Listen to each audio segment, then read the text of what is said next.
young Sheldon's seventh season on The Big Bang Theory doesn't improve matters, but rather makes them worse due to the absence of a key character.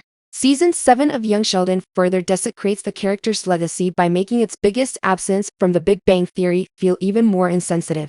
There was a time when the prequel was more concerned with other plots, such explaining why Georgie and Mandy broke up before their spin-off and fixing Mima's business situation.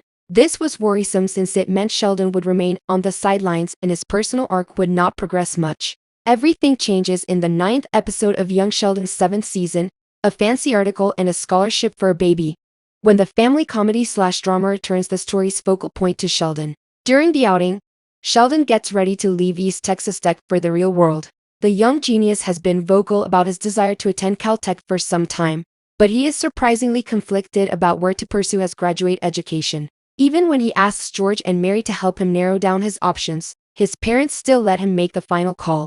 Drs. Sturgis and Linkletter are told to encourage him to continue at East Texas Tech, but he even considers it. Still, Dr. Sturgis gives in and advises Sheldon to get over it in the end. Sheldon identified Poppet, Mima's late husband, as the lone relative who encouraged him to become a scientist in an episode of The Big Bang Theory.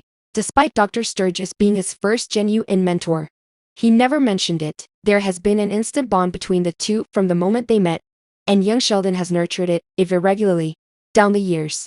Herb Sheldon's interest in applied physics was sparked by his introduction to the field by Dr. Sturgis. Additionally, he was present when the brilliant youngster sought assistance with his disastrous grant database, even as Dr. Linkletter and President Hagemeyer endeavored to use him. In episode 9 of season 7 of Young Sheldon, Dr. Sturgis reveals that he has never abandoned Sheldon. Despite President Hagemeyer's harsh warnings, he was unable to steer his protege astray.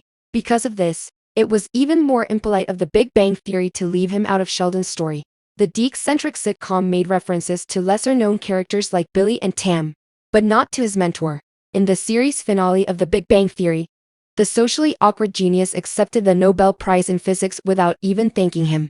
Now that Dr. Sturgis has returned to young Sheldon after being absent for the majority of season 7, the prequel can salvage what little damage he caused. In a perfect world, the prequel would work on a unique project with Sheldon and his mentor before he moves to California.